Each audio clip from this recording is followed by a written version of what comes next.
नमस्कार। चलिए आज भारत के इतिहास के एक ऐसे गहरे राज में उतरते हैं। एक ऐसी कहानी जो शायद कल्पना से भी कहीं आगे है। इल्यूमिनाटी, फ्रीमेसन्स, ये नाम तो हम सबने सुने ही हैं, है ना? वो सीक्रेट सोसाइटीज जो कहते हैं कि पर्दे के पीछे से पूरी दुनिया को कंट्रोल करती हैं। और सच कहें तो इनकी कहानियां हमेशा से ही हमें अपनी तरफ खींचती हैं। पर जरा सोचिए, क्या हो अगर भारत में एक ऐसी सीक्रेट सोसाइटी है जो इन सब से कहीं ज्यादा पुरानी है और जिसका मकसद दुनिया पर राज करना नहीं बल्कि कुछ और ही है। एक ऐसी कहानी जो युद्ध, ज्ञान और इंसानियत को बचाने से जुड़ी है। तो चलिए इस रहस्य में थोड़ा और गहरे चलते हैं।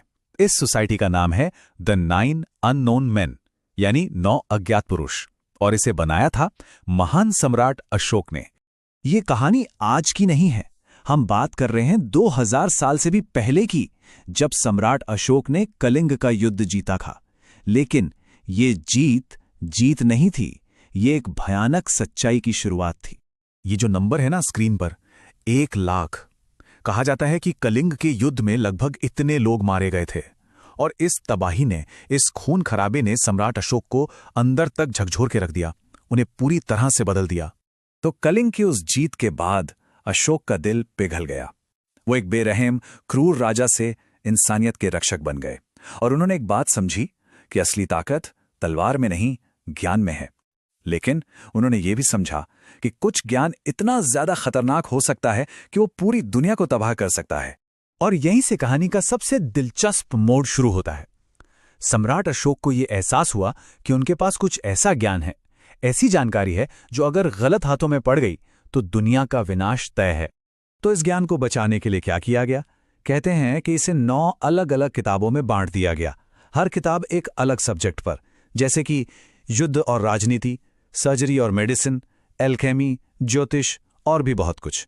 हर किताब में जबरदस्त शक्ति छिपी थी।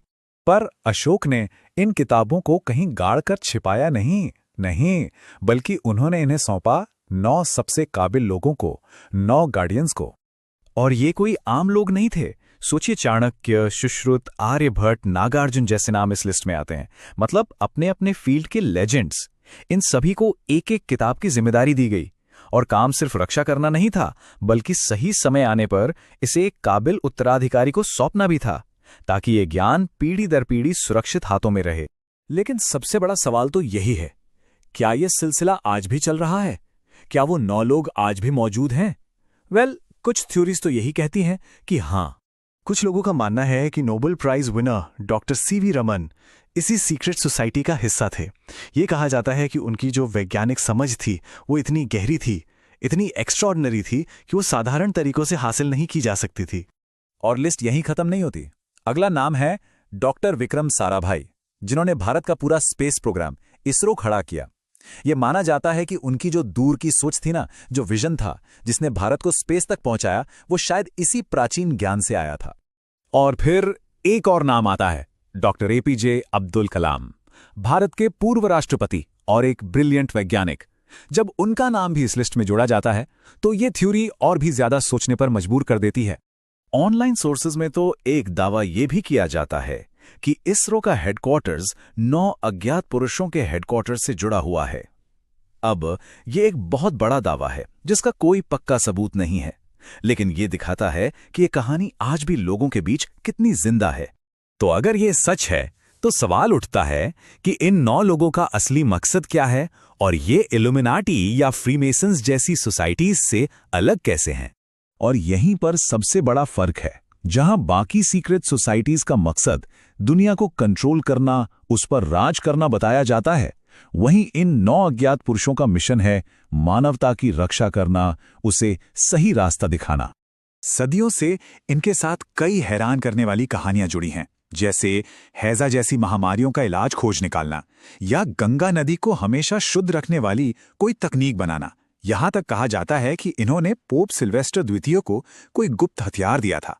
ऐसा लगता है मानो ये लोग चुपचाप पर्दे के पीछे से दुनिया की भलाई करते आ रहे हैं। तो आखिर में बस एक ही सवाल बचता है, अगर ये कहानी, ये लेजेंड सच है, तो क्या वो 9 लोग आज भी हमारे बीच हैं? क्या वो आज भी चुपचाप हमारी दुनिया को सही दिशा दे रहे हैं? क्या इंसानियत के ये अदृश्य रक्षक, ये गार्डियंस सच में मौजूद हैं? ये एक ऐसा सवाल है जिसका जवाब शायद इतिहास के पन्नों में ही कहीं छिपा है।